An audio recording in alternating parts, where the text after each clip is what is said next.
wannan duniya tamu cike take da abubuwan mamaki mabambanta, sannan kuma a ɗan fara take da mutane masu imani daban-daban.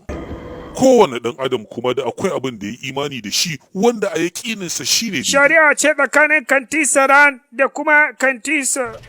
Yalla bai an yi kuskure da butu. Mai ƙarar da wanda ake ƙarar duk mutum ɗaya ne. Waye shigar da ƙarar? Wanda ake ƙarar kuma fa? Me yake faruwa?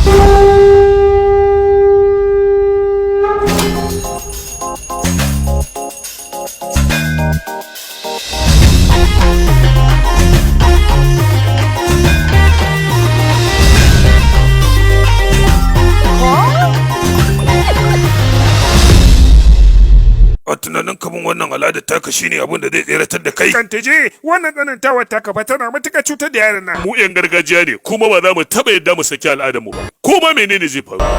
Ɗanan naka fa zai iya shege kansa. Abin bauta ka sanar da ni gaskiyar abin da ta sa ɗana ya rasa ransa. Ko domin saboda wannan yaƙini da nake da shi a kanka.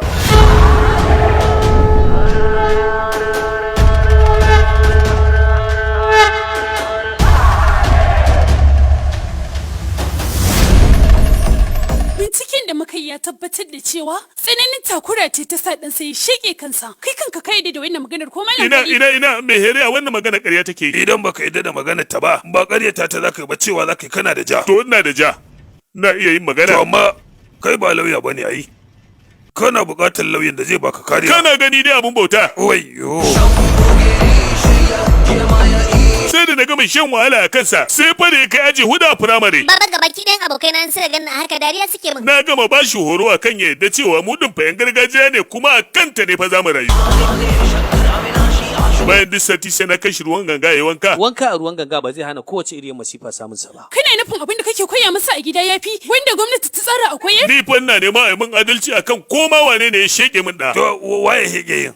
Kana nufin ran mutum guduwa yake yi ba tare da an zare shi ba?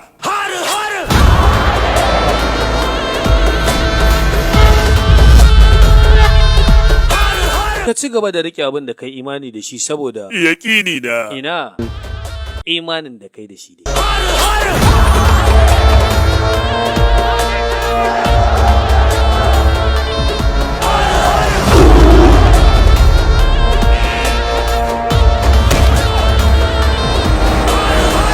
Imani.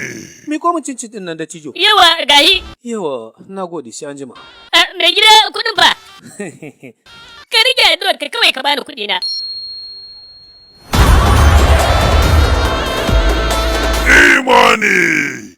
Gabta ne da yake bayani akan mutane mabambanta da kuma yaƙininsu yana nan fitowa ba da dadewa ba.